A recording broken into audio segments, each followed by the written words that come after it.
प्रवीण गायकवाड यांच्यावरच्या हल्ल्याचा शाई हल्ला प्रकरणामध्ये एक अपडेट येते। हल्लेखोरांमधला एक जण हा पॅरोलवर सुटलेला आरोपी आहे आणि 302च्या गुन्ह्यातला रवींद्र लेंगरेचा हल्लेखोरांमध्ये समावेश आहे। रवींद्र लेंगरे हा येरवडा जेलमधून पॅरोलवर बाहेर आलेला होता।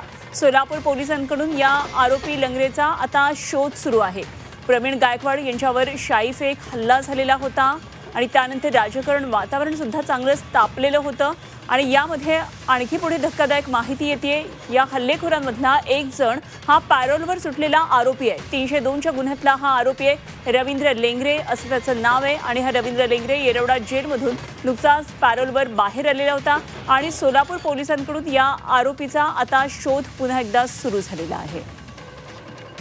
तर अक्कलकोटमध्ये प्रवीण गायकवाड यांच्यावर हल्ला झालेला होता। शाई फेक हल्ला करण्यात आला होता। त्यांच्या चेहऱ्यावर शाई फेकलेली होती आणि या संदर्भात 2 जण आधीच अटकेत आहेत। तर आता आणखी काही हल्लेखोरांचा शोध सुरू आहे आणि त्यामध्ये एक धक्कादायक माहिती येते ती म्हणजे पॅरोलवर सुटलेला आरोपी सुद्धा या हल्ल्यामध्ये सहभागी झाला होता।